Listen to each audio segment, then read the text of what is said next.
Assalamualaikum warahmatullahi wabarakatuh. Di pertemuan 8 ini menjelang UTS, kita akan mempelajari dulu mengenai materi SBD, Safe Deposit Box, dan juga dokumen L/C. Jadi, kedua item ini memang belum familiar kita dengarkan. Mungkin kita juga belum pernah melihatnya secara langsung. Nah, tujuannya di sini kita akan mengetahui lebih jauh mengenai Safe Deposit Box dan juga dokumen LC. Jadi, sebelum kita melihat ataupun mengetahui lebih jauh apa itu SBD, mari kita pelajari dulu mengenai pengertian SBD atau Safe Deposit Box. Di sini ada pendapat beberapa ahli, tapi kita akan bahas dari menurut Kasmir 2014 halaman 135. Safe Deposit Box atau SBD merupakan jasa-jasa bank yang diberikan kepada para nasabahnya. Lebih spesifiknya, Safe Deposit Box ini merupakan pelayanan simpanan aman yang berupa sarana penyimpanan barang-barang berharga berupa box atau kotak-kotak kecil yang didesain sedemikian rupa dan setiap box memiliki kunci yang istimewa, tahan api, serta disimpan dalam ruangan yang kuat, sehingga sulit untuk dicuri orang.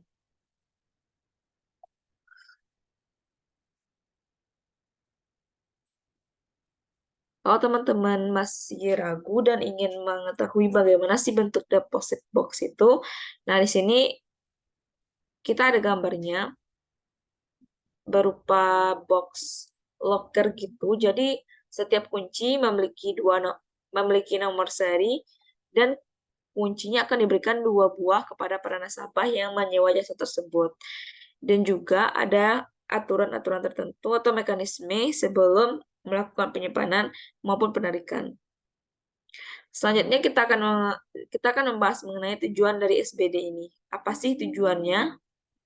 Baik, tujuannya itu selain untuk menyimpan surat-surat berharga atau surat-surat penting, dan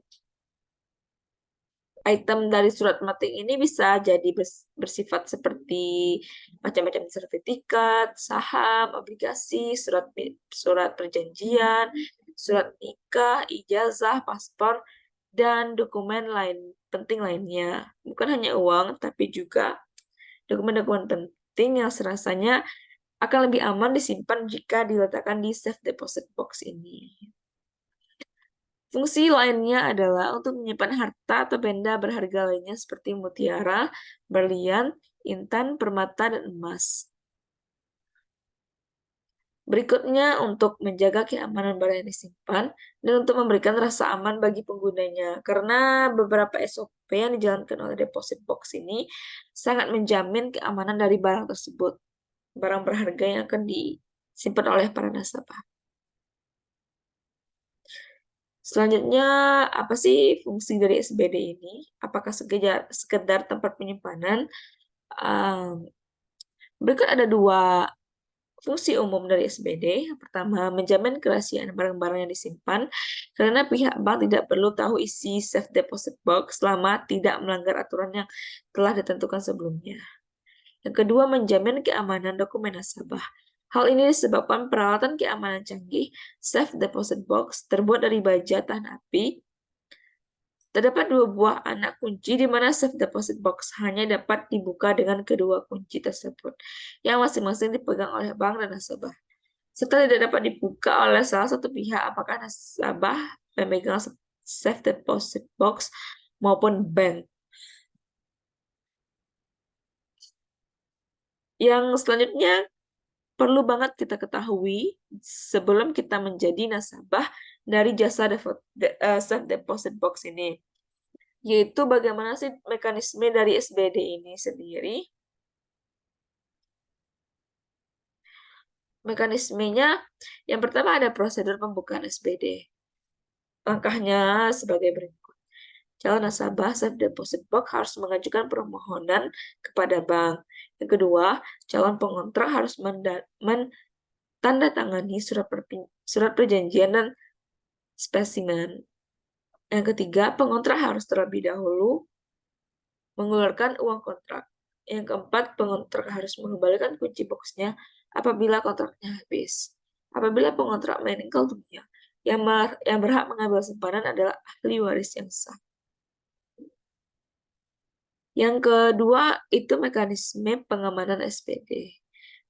Mekanismenya terdiri dari beberapa mekanisme, yaitu pengontrak safe deposit box harus dilakukan secara selektif. Perjanjian kontrak deposit box harus jelas dan juga mengikat. Selanjutnya, penyimpanan dan pengambilan barang yang disimpan harus dalam ruangan safe deposit box. Safe deposit box dan ruangannya harus didesain sedemikian rupa sehingga kuat dan aman. Master key dan kunci box harus yang baik dan sulit dipalsukan. Master key dipegang oleh karyawan bank, sedangkan kunci box dipegang oleh nasabahnya. Ruang deposit box hanya dapat dimasuki petugas bank dan para nasabah. Master key harus disimpan dengan baik di kantor bank yang bersangkutan. Yang ketiga, mengenai biaya menyewa safe deposit box. Safe deposit box.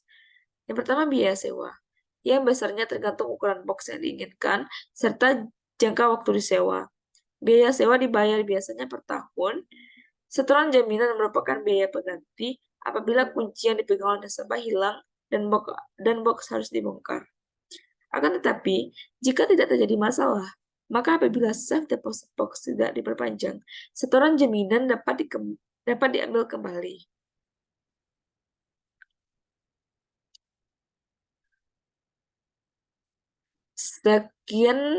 Sekiranya materi untuk safe deposit box ini tidak terlalu banyak, yang penting kita tahu bahwa mekanisme safe deposit box ini merupakan mekanisme yang paling aman dalam penyimpanan barang berharga yang tidak dapat disimpan secara pribadi. Kalau teman-teman lupa, ini mengingatkan kembali safe deposit box ini berbentuk loker yang pengamanannya sangat ketat dan diawasi 24 jam oleh security dan juga CCTV kamera pengaman. Berikutnya saya akan menunjukkan satu gambar. Mungkin teman-teman sudah bisa melihat judul dari gambar yang saya tunjukkan sekarang ini, yaitu Irrevocable Bank Letter of Credit, atau kita singkat dengan dokumen LC. Ini merupakan sampel saja, jadi ada beberapa komponen yang belum kita ketahui sebelumnya, karena belum pernah juga dipelajari kan. Jadi kita lebih afdolnya kita akan mengetahui dulu pengertiannya. Berikut pengertiannya. Letter of Credit atau disingkat LC yang dalam bahasa Indonesia disebut sebagai surat kredit berdokumen. Letter of Credit sendiri itu adalah suatu surat yang dikeluarkan oleh bank devisa atas permintaan importir nasabah bank devisa bersangkutan dan ditujukan pada eksportir di luar negeri yang menjadi relasi dari importir tersebut. Isi surat itu menyatakan bahwa eksportir penerima atau LC diberi hak oleh importir untuk menarik wesel atas bank pembuka untuk sejumlah uang yang disebut dalam surat itu. Selanjutnya, ada pun jenis-jenis dari LC ini adalah yang pertama itu transferable letter of credit, merupakan LC yang dapat dipindah tangankan kepada pihak lain, baik secara sebagian maupun keseluruhan, dari nilai LC, namun pemindahannya hanya boleh dilakukan satu kali saja. Yang kedua adalah back-to-back letter of credit, suatu LC yang dibuka atas dasar pembukaan suatu LC dengan jaminan LC atau master LC. Yang ketiga ada red clause letter of credit, merupakan LC yang memberikan kewenangan bagi negotiating bank untuk melakukan pembayaran di muka dengan jumlah sebagian atau keseluruhan pada ekspor sebelum penyerahan dokumen. Yang keempat ada revolving letter of credit, merupakan suatu LC yang dapat dipergunakan beberapa kali atau berulang-ulang secara otomatis sesuai dengan jadwal yang ditentukan dalam jangka waktu tertentu selama berlakunya LC. Yang kelima adalah standby letter of credit, suatu LC yang menjamin bank pembuka LC akan melaksanakan pembayaran Jika terjadi prestasi atau pelanggaran oleh aplikan, standar LC baru dapat direalisasikan apabila transaksi tersebut tidak terpenuhi. Penjelasan mengenai dokumen LC lebih dalam akan kita ketahui melalui bagian-bagian dari LC itu sendiri. Yang pertama adalah Bill of Landing atau Airway Bill.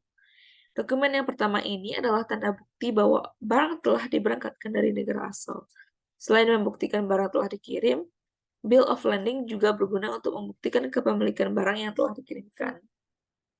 Yang kedua adalah faktur tagihan. Faktur ini berisi nama dan juga harga barang yang dikirimkan oleh eksportir. Dokumen ini juga dapat dipakai sebagai bukti transaksi yang sah. Yang ketiga ada asuransi. Barang yang dikirim ke luar negeri harus diasuransikan.